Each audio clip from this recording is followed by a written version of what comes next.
The Loyalty Leaders podcast is brought to you by Loyalty Summit. Loyalty Summit brings together high-powered travel industry executives and influential loyalty leaders from around the globe. For more information, visit loyaltysummit.com. Welcome to episode 88 of the Loyalty Leaders podcast, proudly sponsored by Loyalty Juggernaut. In this episode, Ben Kaufman of JSX joins the Loyalty Leaders podcast at Loyalty CXM in Chicago to explain how JSX is carving out a distinct space between commercial airlines and private aviation. The conversation covers the company's semi-private public charter model, its focus on convenience and accessibility, the launch of Club JSX, why dogs are part of the loyalty proposition, and how JSX uses customer experience as a core driver of loyalty. Hey everyone, it's Dave Andrew Dacus with the Loyalty Leaders Podcast. I am joined by Ben Kaufman, and we are here at Loyalty CXM in Chicago. We're really excited. It's been a bit rainy, a bit cold, but we've joined together, joined forces so that we can talk about loyalty and all the special things that are happening. Now, Ben, you're with JSX, and not a lot of people know JSX. Now, you've got some hardcore fans, you've got some people who love you, but a whole bunch who don't know anything about you. Could you just start by telling us a little bit about your role and what JSX really is to the market? Yeah, absolutely. Well, thank you for having me. JSX is about to turn 10 years old, but we are a public charter air carrier. And what that means is we fly under a subset of regulation called Part 380. And that allows us to serve really almost all 5,000 federally funded and tax-funded airports throughout the country and give people a really convenient hop-on experience where you show up to one of our terminals 20 minutes before takeoff, check in, we have our lounge. On the aircraft, you have free Starlink Wi-Fi, complimentary drinks, and then you get your bags back plainside and you're right out the door. Yeah. So it's semi-private, it's not fully private, and we can access a lot of places that network airlines can't go. Yeah, so here's the big question for me, right? Sounds luxurious, sounds awesome. There's a catch, right? And it's the cheapest thing out there, sure, right? But that's because your customers aren't prioritizing price, they're prioritizing some other things. Can you talk about those things? Yeah, so one of the biggest misconceptions about JSX is that it's this 1%er corporate elite type of company and type of offering, which couldn't be further from the truth. So we price very similarly to what you'll see in full fare economy prices, what you'll see in network airline first class. And so, Dallas to Houston on a Tuesday or Wednesday, that can very often be less than $250 each way, which is sometimes even less than what our fellow Dallas-based companies are charging. So it is a very approachable price point that I think surprises a lot of people. But, it's a premium value-driven concept, and it's for people who really place a high amount of importance on their time. Right? When you show up 20 minutes before to an uncrowded private lounge away from the terminal, right? You're not going to the passenger terminal. You're not going to some place where you're going to have to walk endlessly and queue endlessly. You're coming to a hangar on the other side of the airport, small, tight, contained. It's you and 29 other people at most on the aircraft. And so it's just easy. And that's really what the value prop is that it's premium, your drink is free, but it's easy. Yeah. So I love that notion, especially since I spent a lot of time in airports. I was in probably 12 hours of flying last night, but this is my third city this week, right? I feel you, yeah. Chicago. So I love the idea of spending less time in lines, less time waiting, right, and all of that. But talk to me a little bit about that word premium. So loyalty and premium don't always go hand in hand, right? Premium means discretionary. And things are tight or things aren't consistent, you can't necessarily rely on people to be able to show up as often as they could. How do you think about loyalty in your space? Like, what is loyalty's role in a premium world? It's a great question, and it's one that we're still answering ourselves. So our loyalty program, Club JSX, is new. It's about 10 months old, not even, and it was really based on this idea that we have these great customers, they love flying us, but we're not doing enough to make them feel appreciated on their non-flying days. And what we found in part of our research, our customers are flying anywhere from 15 to 20 segments domestically a year across all the airlines and air carriers. 4 of those are on us. There's another 4 that could have been, but weren't. Yeah. And it could be a price factor. It could be a schedule factor. And so everything going into how we formulated our loyalty program was to close that gap and capture that middle 50 to 60% that could give us 1 or 2 more flights in a year. Yeah. Right. And so when we think about premium, the big distinction with us is premium versus luxury. And very early on in our brand journey, what we found is that for people who knew who we were or had an idea of what we were, but maybe never flew it, you say, well, when you think of JSX, what's the next thing you think of? And they would say Wheels Up or NetJets. And that's a really dangerous place for us to be. Yeah. Right. It's a completely different operating model. And it's nothing like them at all, right? Because you're not chartering the full jet. You could, but that's not the core of the business. And so if you translate that into other spaces, into retail, right? We are premium, but we're not luxury, right? We are not an Aston Martin, but we're probably a really nice souped up BMW, Yeah. right? And so we needed to position ourselves that way to continue to capture the market and increase that share of wallet. I love that. So when you think about your customers, they're every walk of life, really, right? You've got every industry out there that could, potentially be your customer. How do you market to them? How do you say, hey, this is where I'm going to cast the net and acquire some new customers? Yeah. So it's an interesting conversation, right? Of who is the JSX customer, and there are different groupings, right? There are different personas and lifestyles and motivators, but there are some unifying trends. They do tend to be a more well-heeled consumer.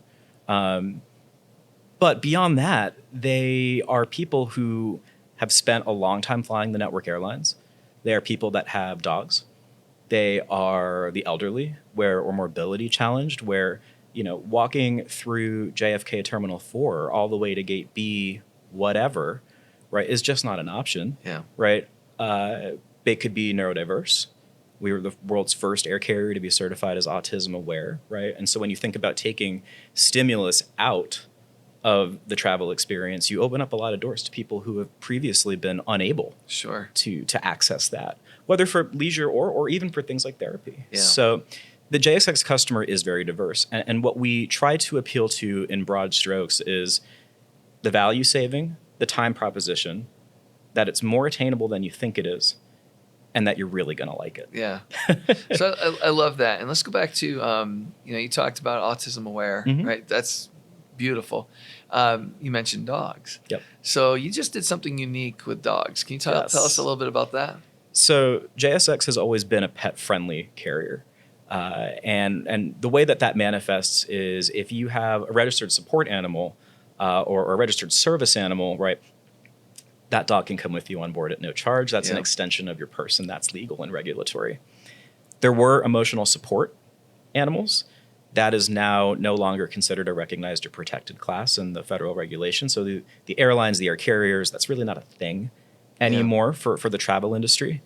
But what you're left with is pets and carriers. So the smaller dogs or cats that would go in that carrier underneath the seat in front of you. And those have generally always been able to fly on the network airlines for a fee. But then you have your medium and larger dogs, your Australian Shepherds, your Golden Retrievers, right? Yeah. So what we've always allowed people to do is to purchase an adjacent seat for those dogs. And the dog can occupy the floor space of that seat in the cabin with you. It is a defining feature for us. We carry over 30,000 dogs every year, which when you think about that in the context of 30-seat airplanes flying regional flights, with a fleet of only just over 50 planes in total, right? It can be a lot of dogs, and some routes are more specific than others. You don't see a lot of dogs going to Las Vegas, but you do see a lot going to Denver. Yeah. And so when we started thinking about the loyalty journey, and you take a step back and say, well, what makes us sticky, right? What makes someone want to come back and see us again and choose us? Yeah. For dog parents, whether they've traveled with their dog before or maybe they never even thought about it because it's kind of a foreign concept, it opens a door to a whole new category of travel. And so with our loyalty program, the dog gets the same exact benefits that you do. Yeah. Right. And so if you're paying the $100 each way for a dog or a cat to go in a carrier under the seat in front of you, you're going to get the same loyalty rewards that the human would get, 5% of your base fare back as a flight credit. That's great. If you have a medium or large dog, which already is a differentiating factor, right? Because you can bring them in the cabin. We will not put a dog in cargo under any circumstances. Yeah. You pay the human price, right? So you can now create a sub account for your dog as part of your frequent flyer account, and your dog is going to get that same 5%. See, I love this. There's been stories in history of, I'm sure you heard about the cello, right? The cello not getting its points and all that. And the inside baseball argument is that, well, the value of marketing means something, and I can't market to a cello, right? But I think the value to the consumer to say, hey, we value you and what matters to you, and that ends up being a lot stickier. Tell us something unique about your experience that customers can't get anywhere else that you think is pretty special. Yeah, well, the dogs are one for sure, right? Yeah. There are very few options when it comes to this public charter flying space. There are not a lot of carriers out there that tell you to, hey, book by the seat, show up to our hangar. We're going to do our own TSA-approved security vetting, and then you're going to get on an airplane with business class legroom and complimentary snacks and drinks. When you land on the other side after having your free Starlink Wi-Fi, the bag's going to be at the door of the airplane, and you're going to walk out, right? Yeah. When you took it, there are so many pieces of that are in and of itself unique, right? Yeah. But when you look at it all together, it's a completely different value prop because it's bringing so many of those perks that were once reserved for private travel and only private travel to more people. Yeah, I love that. And I think about the special experience that you have. Let's talk under the hood a little bit, if you don't mind. Let's do it. So you said that the program's 10 months old? Just about, right? And you're trying some things and you're learning some things. You're very open about, hey, we're trying to figure this out. We're learning this, we're learning that. How do you keep internal executives and finance and distractions at bay so that you have the room to breathe and learn? Yep. So here's the incredible thing about JSX is that everybody's on board with this, including our chief financial officer. Because everybody understands when you can quantify the revenue that's being left on the table by not having it, the risk that you can assume by having it becomes much more digestible, right? And so we're always watching, right? Is there a tipping point where giving 5% of someone's ticket price back could become dilutive down the line? Yeah. Sure. And we're watching that, but it's still early days. And so right now, we have the full buy-in of our company and the full executive leadership team because we all understand and they understand that this isn't an optional item for us. This is what lays the foundation to more flights, more relevancy, more stickiness, because at the end of the day, we're still a small player, right? If you're flying JSX out of Houston, we pretty much only go to Dallas, right? So when you've got big network airlines that are entrenched in a place like Houston, and we have maybe one or two markets right now, there needs to be something else to bring you back. Yeah. But we're also all aligned on that if we don't like something that we see or it moves in the wrong direction, we'll change it. Yeah. This is a company that is very open to experimentation with these kinds of things. And the idea is, look, some things are not going to work. We accept that going in as table stakes. Yeah. Let's find it quickly and move on. Okay, I've got a few more questions for you that are a little bit more about you. Sure. All right, if you were to find, a young version of you coming right out of college and wanting to do this for a career, having all the experience that you have right now, what advice would you give younger Ben? You don't know everything you think you know.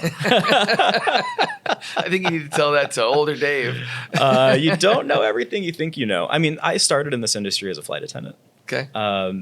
And flight attendants, myself included, had and have a lot of opinions. Operational people generally have a lot of opinions because they're the ones dealing with it every day, right? Having that background is important. And so I would say to a younger version of myself or someone that wants to get into this space, you always have to keep an open mind. Yeah. Because the idea of loyalty and everything that surrounds it is constantly changing. Yeah. So just because you know something to be true in your industry today doesn't make it true for you, and it doesn't make it true tomorrow. I got you. So let me ask you this. You've been in multiple roles with the company that are quite diverse, but they're all kind of centered around the customer. What roles do you see, not just your company, but think about the industry? What do you see changing the most right now? Yeah, there's a lot changing in aviation. Most of the time when you tell somebody, if you take it more broadly and say, I work for the airlines, usually you're going to get either hit or you're going to get somebody that wants to tell you about the worst thing that ever happened to them, right? Yeah. You lost my luggage, my seat was broken, right? And so, Can you fix this ticket for me? right. Or, hey, can I get a free flight to Tokyo? So you're coming out the gate with one hand behind your back already. Sure. This industry does not have a reputation for being customer forward. And so you're seeing things like chief customer officer, right? You're seeing these things roll up into voice of the customer departments or teams. But what are they really doing with it right now, right? And I think the short answer is not a whole lot, right? But in the United States space, in our domestic infrastructure and our long-haul infrastructure as an industry here in North America, there's a big push towards premium. There's a big push towards travelers that are willing to pay for an experience. It's more aspirational than it's ever been, right? And so when we think about what the future looks like for corporate roles, there needs to be a big focus on hospitality. How do you talk to your customers? In person, over the phone, through email, whatever it is, right? How do you talk to them? There needs to be a big focus on the actual product pieces and the small details, right? Because you can partner with a name restaurant or get the best alcohol on board. But on its own, it's not all that special if you don't execute it properly. Understood. Tell me about, because people that don't travel on a jet or a private aircraft of any kind, they just don't know.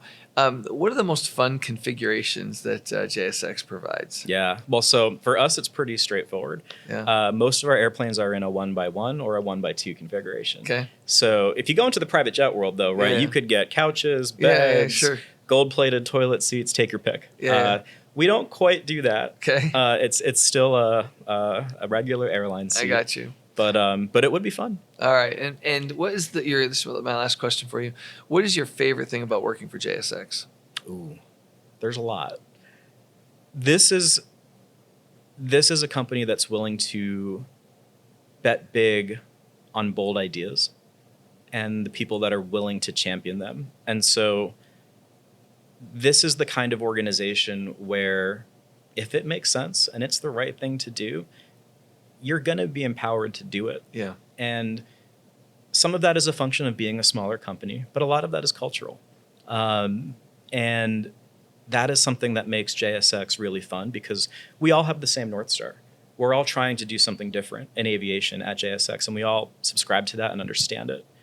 But it's one thing to have that idea and that sort of marching order. It's a whole other thing to actually have the mandate to go and do it. So that's what makes it really fun. And you see manifestations of that all throughout the company. But JSX as a whole stands for joyful, simple experience. I love that. And at the end of the day, the question is, does the customer arrive happier, better, refreshed?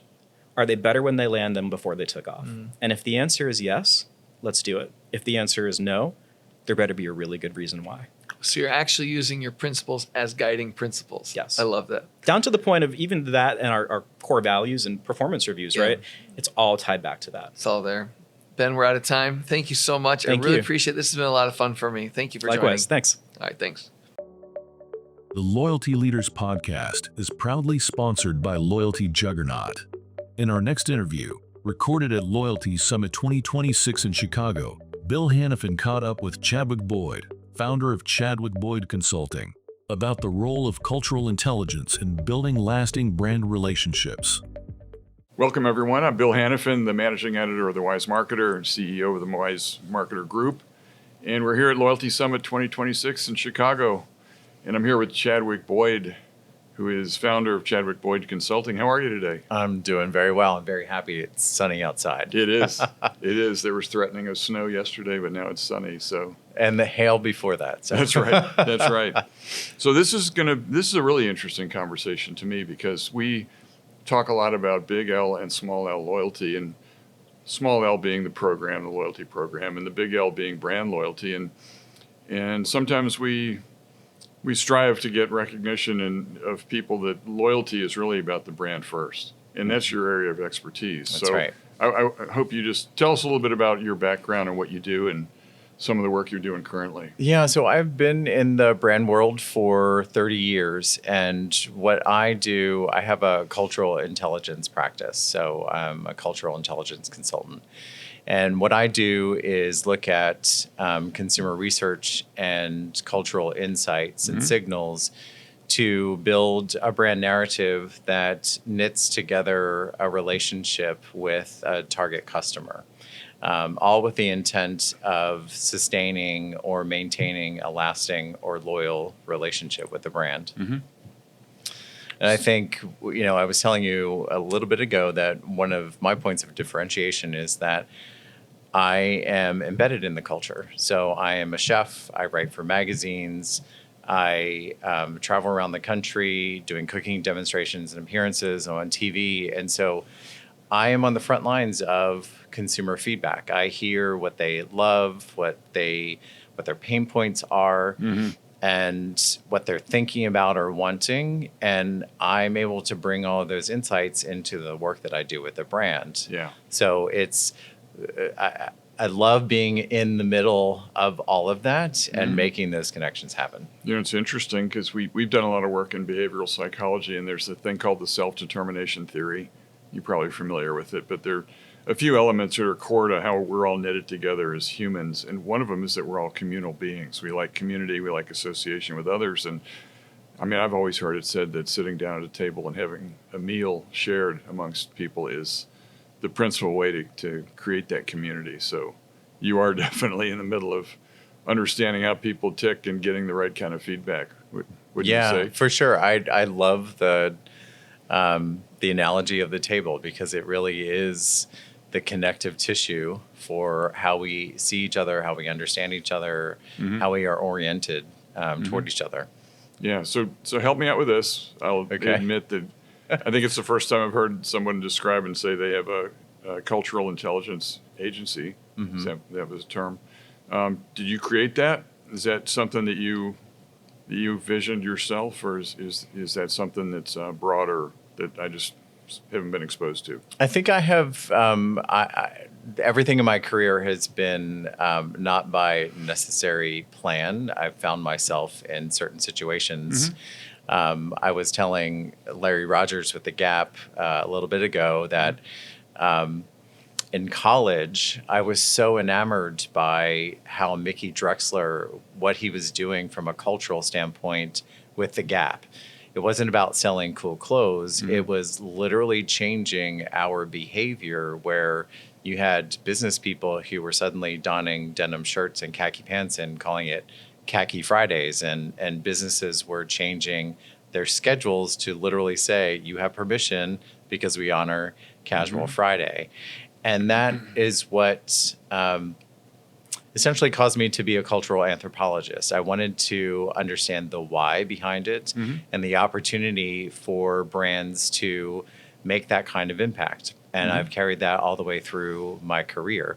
So cultural intelligence is listening and understanding the behaviors of your customer and fulfilling those needs. I've always been about surprise and delight, and that's the way that you do it. That's so interesting. So the essence of your consultancy, is it delivering insight to brands so that they can remain culturally relevant, or is it them helping them sort of keep up or helping them get ahead, or some of it's both? Kind of both. So literally I step in where when the research is done and I do the translation of like, what does this mean? And deliver the brand narrative architecture to effectively communicate to that target. Okay. Oftentimes the opportunity is like, we are really losing ground with this audience. How do we recapture or repair that? But then there is, brands are living, breathing organisms, just like we humans, right? And so there are new audience segments. For a long time, the focus was on millennials. Well, now Gen Z is the target, the key audience. Yeah. And interestingly, we're going back and looking at boomers too, that had been a forgotten audience segment, but realizing there's so much income there. Right. And because they've been somewhat forgotten, it's a great opportunity for brands to create language and understanding to bring them back into the fold. Yeah, sometimes we forget that boomers were once part of the Woodstock generation, so there's an adventurous spirit there. 100%. And as they see their kind of last couple of decades come into sight and they have resources, then that is a group to talk to. But I wanted to ask you that.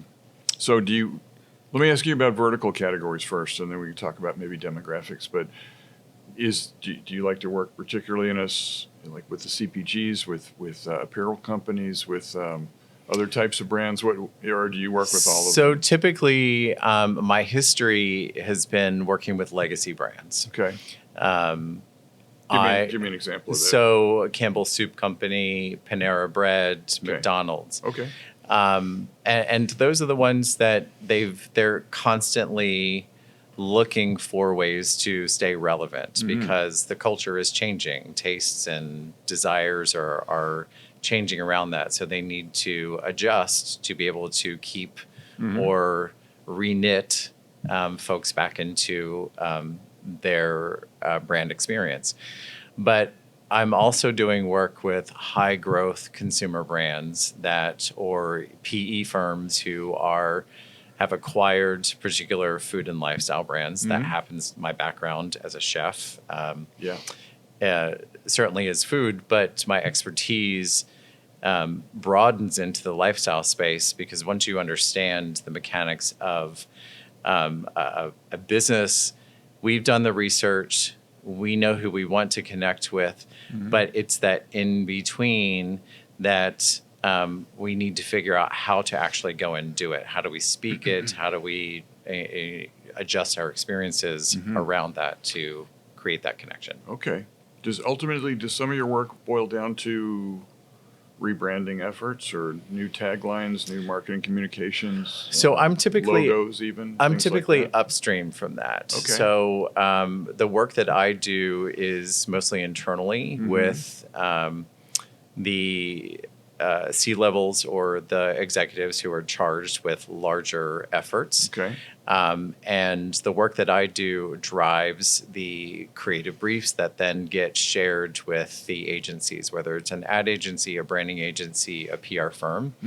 And when we do our work really well, it actually strengthens that work because once it's amplified, Sure. it's got to land.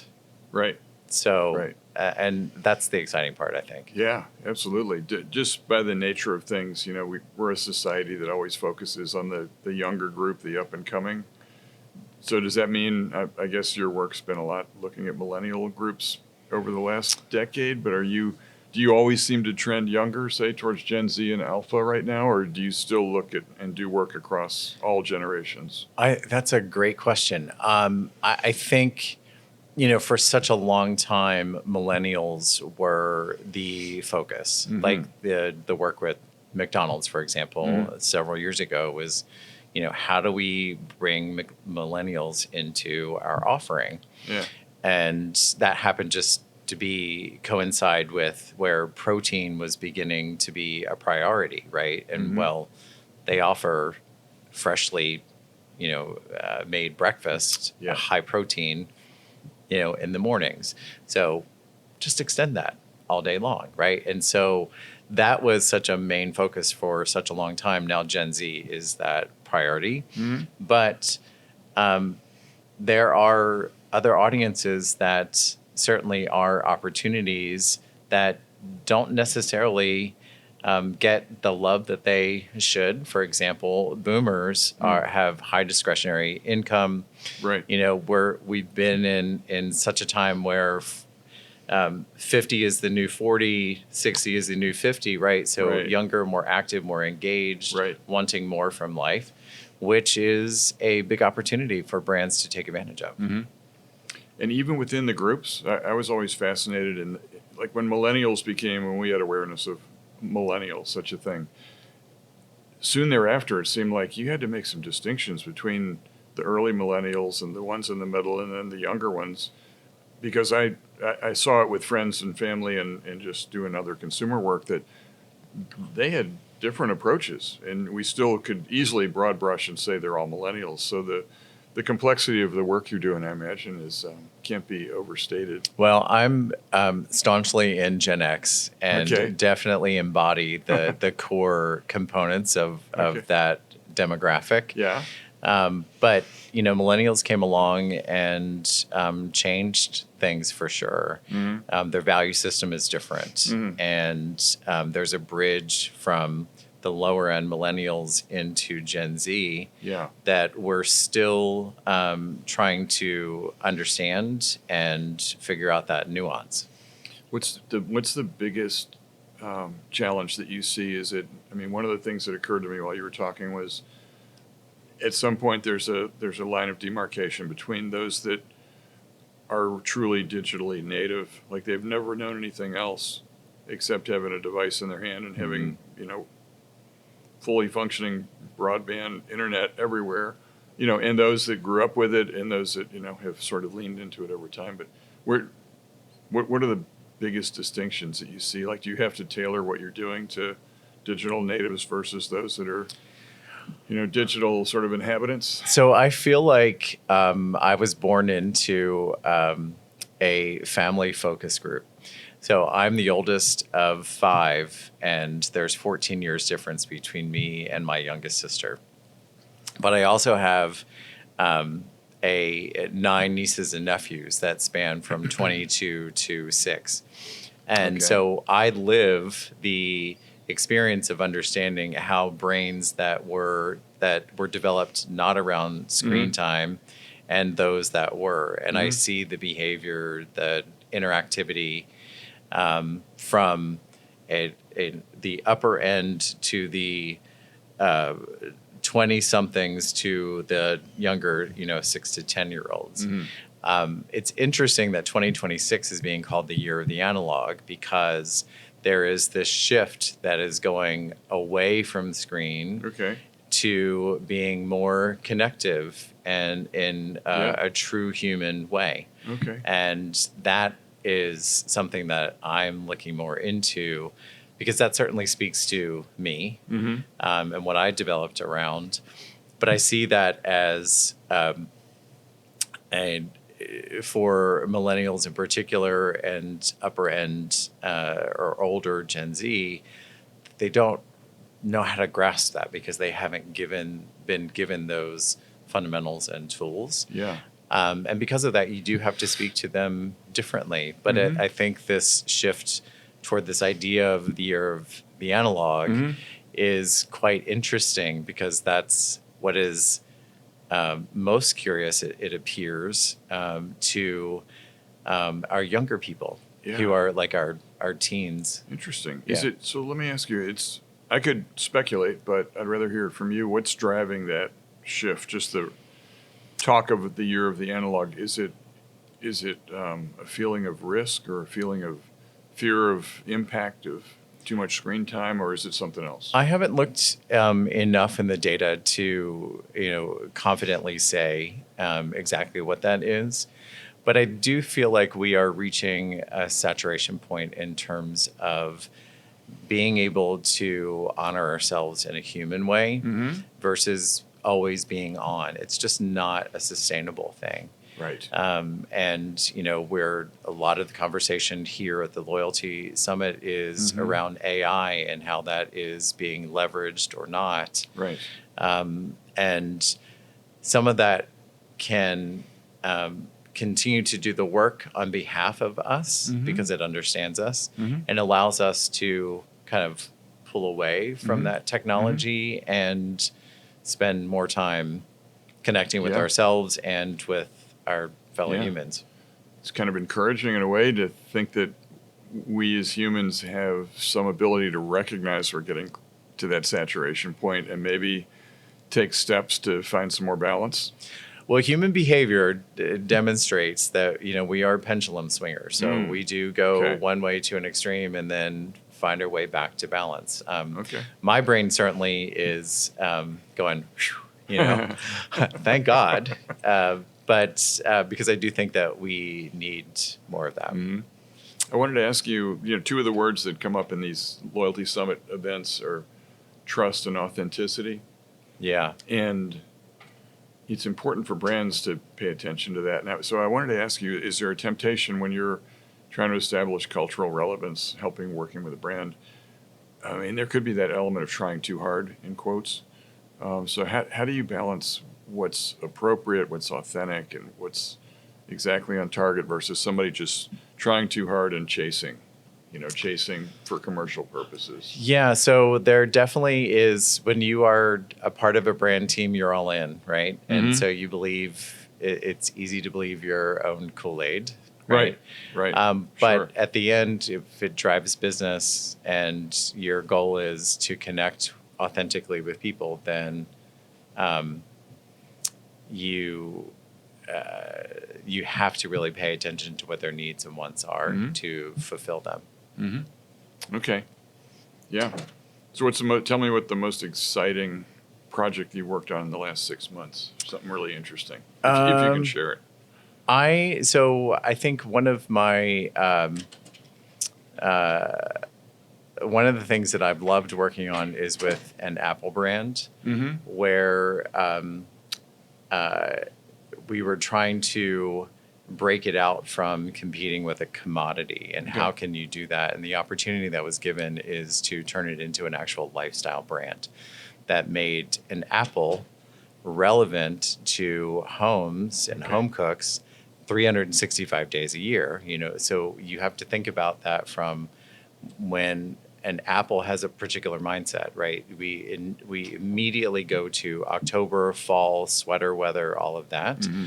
So the challenge was, how do you make this apple relevant in March and Memorial Day and 4th of July and end of summer, which was a really cool challenge. And we were able to successfully do that. And that brand ended up being one of the top sellers and suppliers of Walmart. We were able to accelerate the timing of that, which was unheard of. And those are the kinds of challenges that I really love. Okay, last question. So where do we find you? You said that you're on TV, you're doing cooking shows, you're doing events, you're all over the place. So where do we find you if we want to learn more? Maybe even get a recipe. Well, for a recipe and appearances and things, you can go to Instagram at Chadwick Boyd. Okay. On the consulting and consumer insights and brand architecture, you can go to LinkedIn, Chadwick Boyd also. Okay, great. Yeah. All right. Thanks for spending a few minutes with me. Thanks for being here. So it's Chadwick Boyd from Chadwick Boyd Consulting, and we're here at Loyalty Summit 2026. Thanks. Thanks for having me. Thanks for joining us on the Loyalty Leaders Podcast, proudly sponsored by Loyalty Juggernaut. For more information on Loyalty Summit, visit loyaltysummit.com.